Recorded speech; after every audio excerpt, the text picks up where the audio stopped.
Hello friends, আসসালামু আলাইকুম। আশা করি সবাই ভালো আছেন। তো বন্ধুরা, আজকে আপনাদের সামনে দারুণ একটি ট্রিক নিয়ে এসেছি। হ্যাঁ বন্ধুরা, এই ট্রিকটির মাধ্যমে আপনারা আপনাদের মোবাইলকে গরম হওয়ার হাত থেকে রক্ষা করতে পারবেন। হ্যাঁ বন্ধুরা, আমরা যখন বাজার থেকে মোবাইল কিনে নিয়ে আসি, কিছুদিন পর মোবাইলটি দেখা যায় যে অনেক গরম হয়ে যায়, স্লো হয়ে যায়। কিছুদিন মোবাইল ঠিকঠাক থাকে, তারপর থেকে গরম হওয়া শুরু হয়ে যায়। তো বন্ধুরা, এই গরম হয় অনেক কারণে। বন্ধুরা, আজকে যেই ট্রিকটি শেখাবো সেটির মাধ্যমে আপনারা আপনাদের মোবাইলটিকে গরম হওয়া এবং স্লো হওয়ার হাত থেকে রক্ষা করতে পারবেন। তো বন্ধুরা, ভিডিও শুরু করার আগে যে কথা না বললেই নয়, আপনি যদি এখনও আমার চ্যানেলকে সাবস্ক্রাইব করে না থাকুন তাহলে অবশ্যই সাবস্ক্রাইব করে দিন এবং পাশে আসা বেল আইকনটি অন করে দিন, যাতে করে আমি প্রত্যেক ভিডিও দেওয়ার সাথে সাথে আপনি নোটিফিকেশন পেয়ে যান। তো বন্ধুরা, চলুন ভিডিও শুরু করা যাক।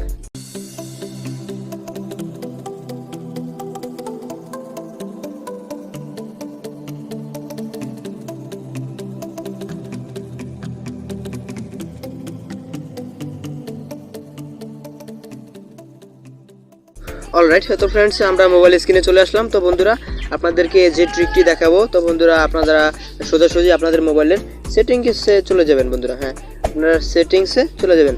তো বন্ধুরা, সেটিংসে যাওয়ার পর এখান থেকে আপনারা স্ক্রল ডাউন করে নিচে চলে আসবেন।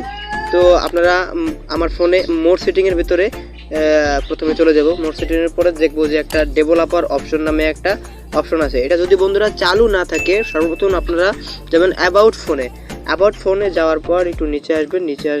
নিচে দেখবেন যে বিল্ড নাম্বার। হ্যাঁ বন্ধুরা, এখানে দেখতে পাচ্ছেন যে বিল্ড নাম্বার। এই বিল্ড নাম্বারে আপনার কয়েকবার ট্যাপ করবেন, যে 7 বার ট্যাপ করলেই মোটামুটি চালু হয়ে যায়। তো আমার বলছে যে no need, you are already a developer. বন্ধুরা, আমার ডেভেলপার চালু আছে। তো বন্ধুরা, আপনারা 7 বার ট্যাপ করবেন, তাহলে আপনাদের ডেভেলপার অপশনটি চালু হয়ে যাবে। তো বন্ধুরা, ব্যাকে চলে আসলাম। ব্যাকে চলে আসার পর মোর সেটিংয়ে ক্লিক করলাম। মোর সেটিংয়ে চলে গেলাম। এখন আপনারা দেখতে পাচ্ছেন যে ডেভেলপার অপশন এখানে আছে। ডেভেলপার অপশনে চলে গেলাম। তো বন্ধুরা, ডেভেলপার অপশনে এসে আপনারা নিচে চলে যাবেন, স্ক্রল ডাউন করে নিচে চলে যাবেন, একদম সবার নিচে চলে যাবেন। নিচে চলে আসার পর এখানে বন্ধুরা দেখতে পাচ্ছেন যে অ্যাপসের do not keep activities, background process limit, background check. তো বন্ধুরা, আপনারা সিম্পলি এখানে ব্যাকগ্রাউন্ড প্রসেস লিমিট যে অপশনটা আছে এখানে চলে যাবেন।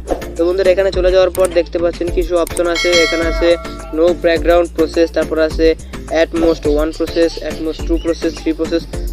তো ফ্রেন্ডস, এখানে দেখতে পাচ্ছেন যে স্ট্যান্ডার্ড লিমিট দেওয়া আছে, মানে সবগুলো অ্যাপসে আমার ব্যাকগ্রাউন্ডে রান করতে পারবে, ডাটা ইউজ করতে পারবে। বন্ধুরা, এখানে যদি নো ব্যাকগ্রাউন্ড প্রসেস দিয়ে দিই, তাহলে শুধু মানে কোনো অ্যাপই ব্যাকগ্রাউন্ডে চলতে পারবে না, আর ব্যাটারিও খরচ হবে না, মোবাইলও গরম হবে না। বন্ধু, যদি অ্যাটমোস্ট 1 প্রসেস দিই, আমি অ্যাটমোস্ট 1 দিলে শুধু একটি মাত্র অ্যাপ ব্যাকগ্রাউন্ডে রান করতে পারবে। যদি 2 দিই, তাহলে 2টি অ্যাপ ব্যাকগ্রাউন্ডে রান করতে পারবে। যদি 3 দিই, ব্যাকগ্রাউন্ডে 3টি অ্যাপ রান করতে পারবে। তো বন্ধুরা, আপনাদের ফোনটি গরম যাতে না হয় সেজন্য আপনারা 1 অথবা 2 দিতে পারেন। যদি স্ট্যান্ডার্ড থাকে তাহলে সবগুলো রান করতে পারবে, আর যদি অ্যাটমোস্ট 1 অথবা 2 দেন তাহলে একটি বা 2টি অ্যাপ ব্যাকগ্রাউন্ডে রান করতে পারবে। এক্ষেত্রে আপনার ফোনটি গরম হওয়া থেকে অনেক কমে যাবে। তো বন্ধুরা, যদি নো ব্যাকগ্রাউন্ড প্রসেস দেন তাহলে কোনো অ্যাপই ব্যাকগ্রাউন্ডে রান করতে পারবেন। তো বন্ধুরা, আমি 2 দিয়ে দিচ্ছি। ব্যাকগ্রাউন্ডে যেহেতু আমার ইমো দরকার বা ফেসবুক দরকার, নোটিফিকেশন, তো এগুলোর জন্য আমি 2টা দিয়ে দিলাম। বন্ধুরা, এখন দেখতে পারবেন আপনারা ফোন ব্যবহার করলে আরও ফোন স্পিডভাবে ব্যবহার করতে পারবেন, আর ফোন আগের থেকে গরম হওয়া অনেকটা কমে যাবে।